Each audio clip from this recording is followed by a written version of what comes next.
እሱን ብዬ ታምኝለት ብላለች። እንግዲህ ግዴታ በነገራችን ላይ ቡታጅራ ከተማ ላይ በሰው ትዳር ላይ ግን ስትደራረቡ በጣም አይከብድም? ሸማ ይዛችሁም ትንሽ እኔ በጣም የገረመኝ ነገር ይቺ ደግሞ አሁን መታ እንግዲህ ከብሩኬ አርግዣለሁኝ ላንተ ብዬ ብዙ ነገር ውጣ ውረድ። እኛ መቼም ስትወጭም ስትወርጅም አላየንሽም።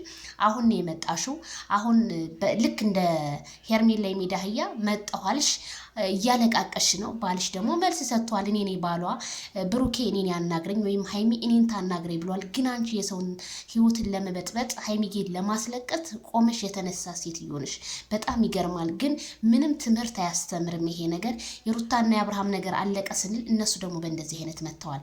ህዝቤስ ምን አለ ነው የምለው ማለት ነው። እና ሩታዬና አብርሃም ዋው ማች ለብሰው እንግዲህ ፏፍሽ ብለዋል።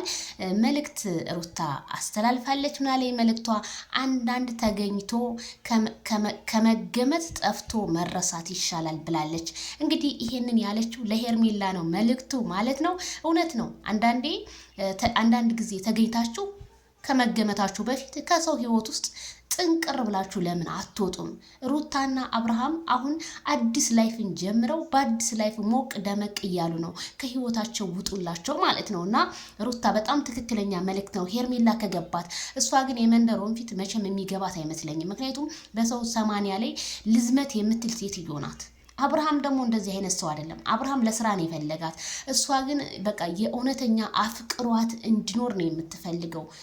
እባክሽን የመንደሮን ፊት ወደ መጣሽበት ብትመለሽና ራስሽን ብታስከብሪ እንደኔ መልካም ይመስለኛል። ሴት ልጅ ራሷን በአደባባይ ስታረክሰው መልካም አይደለም። በውስጥ በማንነትሽን ድብቅ አድርጊው። እውነት ሶሻል ሚዲያ እስከሆነ ድረስ ማንነትሽን አታርክሻ ወጥተሽ ለመፈመስም ቢሆን በጣም ብዙ የመፈመስ መንገዶች አሉ። እና የአብርሃምና ሩታን ለማለየት በፍጹም ትጥሪያለሽ፣ ግን በፍጹም አይሳካልሽም። እኔ አስረግጬ እነግርሻለሁ። ሌሎቻችሁም የምትሯሯጣላችሁ መቼም አይለያዩም። ስለዚህ ሩታዬ እኛም እንወድሻለን፣ እናከብርሻለን። መልእክቱ ይድረስ ለሄርሜላ። መቼም አንዳንድ ሰዎች የማይገባቸው ለአብርሃም ነው ይላሉ። ለአብርሃም አይደለም መልእክቱ። ካልዳኔሙት መልእክቱ ትናንትና መታ አልፈልግሽም ሚስቴ መጣይ ብሎ እንደመለሳት ለዛ ነው መልእክቱን ሩታ ያስተላለፈችው እንጂ ለሄርሜላ አይደለም። ዛሬም ነገም አስረግጬ እነግራችኋለሁ ማለት ነው። እና ሩታና አብርሃም መልካም እንግዲህ መልካም ሁሉ ተመኘሁላችሁ በእኔ ማለት ነው ቤተሰብዬ። እና ይቺ ልጅ አሁንም ቢሆን ራሴን አጠፋለሁ፣ ራሴን የሆነ ነገር አደርጋለሁ።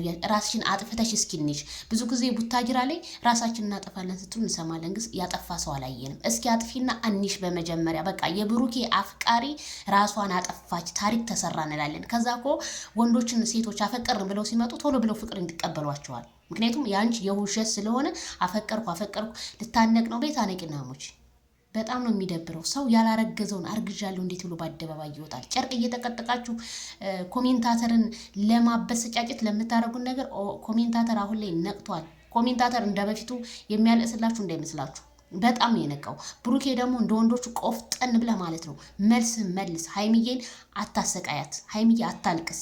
ሀይሚ ትናንትና በጋሽዬ ፊት የተናገረችን ሰምተሃል። ስለዚህ ሴት ከቆረጠች ነው፣ አትመለስም። ሀይሚዬን ሳታጣት በፊት ተንከባከባት። ብርጭቆ ከወደቀ አይነሳም እንደሚባለው አባባል